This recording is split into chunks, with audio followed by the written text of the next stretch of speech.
Thank you. Mr. Ejak, let's talk about the whole picture. Okay, so you testified that as dean of students, you need reasonable suspicion to search a student's personal items such as a backpack. Yeah, that's correct. Okay.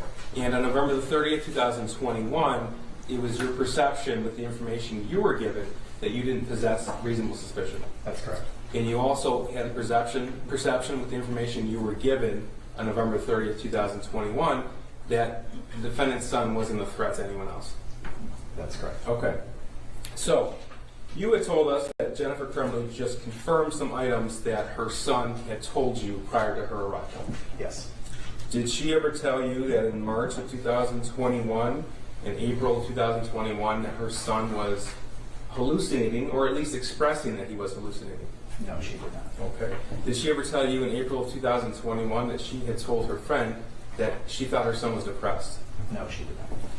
Did she ever tell you that as early as June of 2021, she had indicated that he had obtained his own firearm?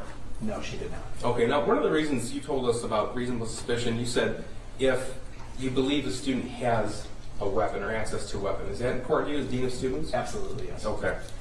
If you had information that a student had access to a firearm in conjunction with that photograph that you saw in Exhibit 74, what would that indicate to you? That would indicate that I need to heighten it to the next level and involve our school resource officer as well as the other administration. Okay. And did Jennifer Crumbley ever tell you that she had given her son a 6-hour 9mm handgun just 4 days before this drawing was created? She did not know. Would that have been important to you? Absolutely, yes. Would that have helped complete the full picture? It would have, and it would have completely changed the process that we followed. Now, you talk about decision makers. Between parent and child, who's the decision maker? The parent. Okay. And decision makers as to if a student stays in school or not.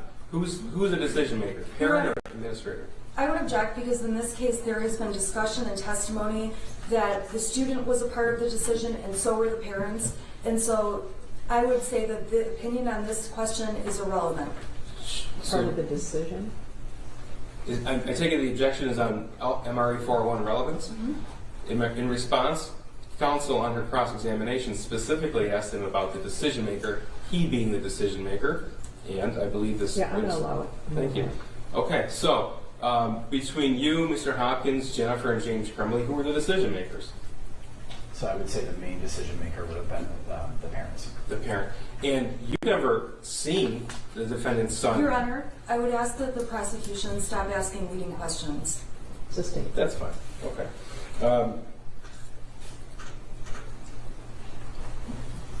If you were given the full picture, what would have taken for you to heighten that to reasonable suspicion to search a backpack? Any type of indicator that the student was going to be a threat to anybody, including himself. That would have heightened it to the next level.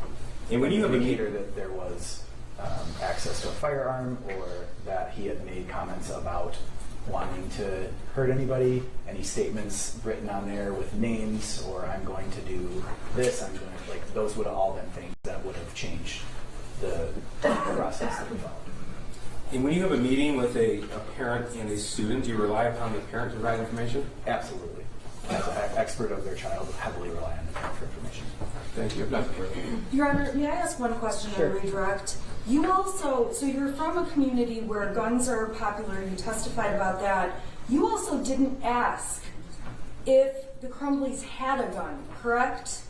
I did not ask that, no. You're aware many of the families in Oxford have guns, but you did not ask them specifically if they had one, and they didn't tell you. I didn't ask that question. Thank you. Anything? No, Judge. Thank you. You can step down and you're excused. Who's the next witness? Andy Smith. He's in the hallway out here.